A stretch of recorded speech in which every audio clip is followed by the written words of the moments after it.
All right, folks, Captain Paul here, aboard this beautiful 2004 main ship. She is loop ready, turnkey. And today, I'm doing this series of videos because I help people buy these loop boats and I help people on the loop. And today I'm doing this series of 10 videos talking about America's Great Loop and my experience on it to try and help you make decisions on how you do your loop. Because in today's video, we're going to talk about my leaving Carrabelle and going over to Clearwater, Florida, which Tarpon Springs basically, which is about 150-mile open ocean crossing. I'll never forget it. I got done, I'm get done, I'm pumping my chest, with my brothers. Hey, boys, I just crossed an ocean, and it's, I look back at it. Now it's no big deal. I've done it probably 10 or 12 times, and so I understand it. I know the weather conditions, but when you're doing the loop and you're getting ready for the loop, it's in the back of your mind what you're going to do on this particular stretch of water, because this is really the only big open water. I don't want to say that neither, because you got Lake Michigan is a big open body of water, and then you have when you leave Jersey City, Cape May, and you head up the coast there, you're in open water. And then just Chesapeake, there's open water crossings, but not like this. This is like an overnight crossing. It's probably the only overnight crossing that you have the decision to make, and you don't have to make that decision of doing the overnight crossing. You can do from Carrabelle to Steinhatchee and do all those little cities. I've never done it that way. I've done a hybrid version of it where I pulled into Cedar Key, which is about a little over 100-mile run, or taking it all the way into Clearwater there. It's about 130-40-mile run of open ocean crossing. And when you're in these 6-7 knot trawlers, it's an overnight crossing. And making that timing of on that crossing of what time you leave and what time you arrive is probably the single most important thing besides weather. Weather is the most important thing that you can do. Because I can remember now on that crossing there, we were catching up with somebody. They had a boat with radar. We did not have radar on Loop Princess. And so I was very nervous about that because it was, especially my first time doing the crossing. I've done the crossing now several times on several different boats, with radar, without radar. There's really not a whole lot that goes there. There's no commercial traffic. I can talk about 100 places where you need radar and AIS. There's just not a lot there.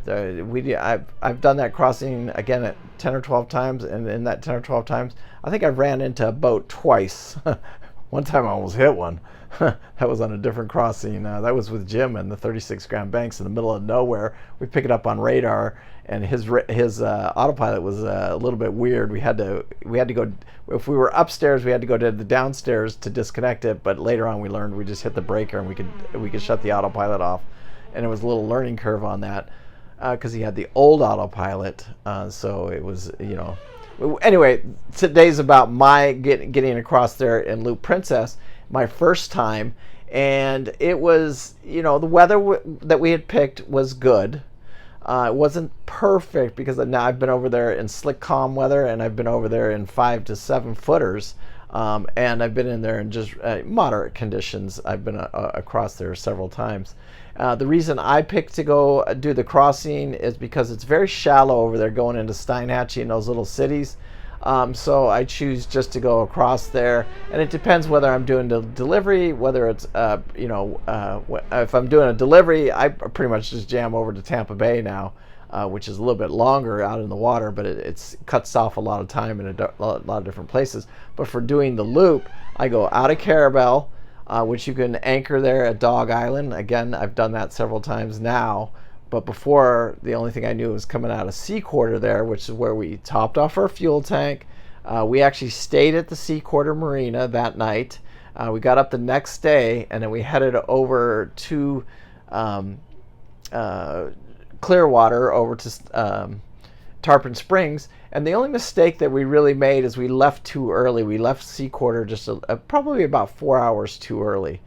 We should have stayed put for a little while, and because it was all in the timing of getting over there in the morning. So and you shouldn't miscalculate that, because if you get over there too early in the morning, which we did, we got up there right at daybreak, and that sun coming off the water, the reflection, you couldn't see the crab traps. It was really hard to make out the crab traps.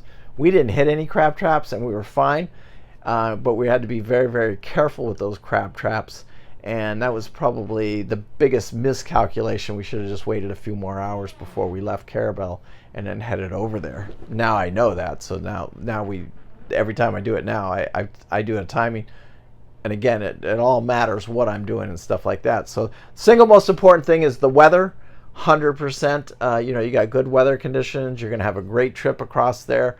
There's people, you've got a few options. Like I said, you can do the 10-hour runs and do Steinhatchee and all those little cities, and then come over there and pull into Carrabelle about 3 days later. But it's still all open ocean water, so you can either do it in one 24-hour crossing, or you can do it and break it up and do it. I think it's a 4-day trip if you do it that way. But then if you catch a wrong weather day, you're stuck in there, and that 24-hour crossing can turn into a week or even 10 days because of weather and stuff like that. So it's just something you got to think about. And I can remember, I look back at the crossing for me. And we ended up going with another boat that had radar, and it was kind of important to me because I didn't have radar on Loop Princess, and it's pretty desolate going across there. And I'm not saying don't do it without radar. I've done it probably 3 or 4 times now without radar. It's really not that big of a deal. There is no commercial traffic. There's plenty of places on the Loop where there's plenty of commercial traffic, and you have no business being out there at nighttime. But that's just one of those, when you're doing that crossing, there's just nothing out there. There's a couple of commercial fishermen, stuff like that, but just really not a lot of traffic. On our experience, we didn't see any boats at all. So anyway, you set your autopilot, and we chugged along. The boats held position almost perfectly the entire night. And I just remember getting up the next morning. I kept my daytime routine just exactly the way I went down. We ate dinner just like we normally would. I took my shower. All the anxiety, all the stress, everything that was about that crossing. I just remember that. And when I got back over there to Tarpon Springs, I'm pumping my chest. My brother's telling them, hey, I crossed an ocean. That's what I did today. What did you boys do? And so it was a very emotional crossing. And now that I've done it several times, it's just weather window and knowing what you're getting into. It's part of the learning curve of doing America's Great Loop.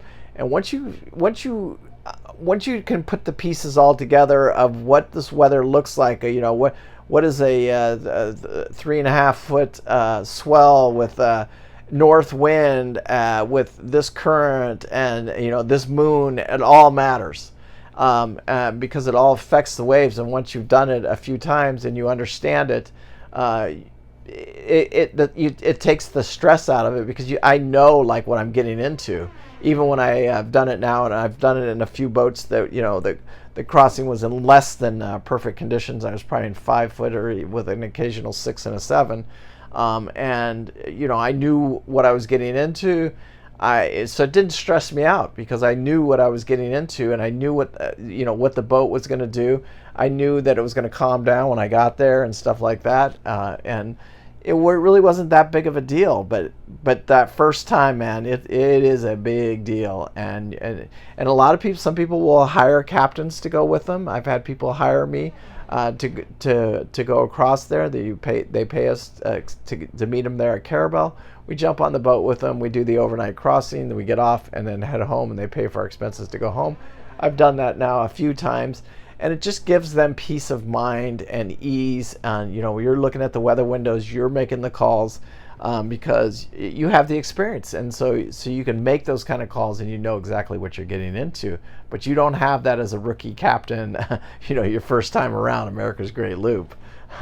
So anyway, this one's really about pulling in there, and we pull into Tarpon Springs. Just a wonderful visit in Tarpon Springs. We ended up staying there for a few days. On our loop, we were pretty much budget minded, and we'll talk about that after we leave Tarpon Springs here. because Tarpon Springs was a bit of a treat for us, but we'd been kind of roughing it a little bit. We're staying in the less than desirable marinas, like over there in Carrabelle. You can stay at the moorings, or nicer places than sea quarters. And again, I've stayed in all of them now, and so you've got to make up your minds of are you that budget looper like we were, and then what marinas you stay at and pick and choose. But we pulled into Tarpon Springs, and it's worth it, especially if it's your first time and this is your only loop. I highly recommend. We pulled over to the city marina there when we pulled into the backside of Clearwater there, pulled right into Tarpon Springs. That's a little bit tricky getting into Tarpon Springs, but not too bad at all. Just stay on your mark, your line there. Because I use Navionics for the entire loop, and I used auto nav most of the time. And again, there's a learning curve for that, and we'll talk about that as we go through here. There's probably 2 or 3 spots on the entire loop. When I auto nav, it took me one way, but the markers showed another way. And you kind of learn that as you go, and you're doing the loop. You kind of learn what to look for and what not to look for. And so I would always follow the markers the best I could, but I also stayed on my Navionics. If my Navionics took me through the markers and into the channels, those I followed those, and I learned very on. You heard me in my very first video talking about running aground, so you got to you pay attention. That's all you got to do.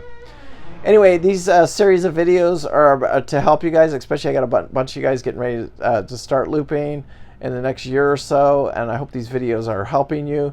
If you can also call me anytime on the loop, and I will answer your phone. I'll get back to you as quick as I can. You can text me, email me, leave a comment down below, and I'll get back to you as quickly as I can. Anyway, Captain Paul, peace out. You need any help selling a boat, buying a boat, looking at a boat, talking about a boat? I'm your boy. Talk to you guys later. Thank you guys so much. I do appreciate it. Bye.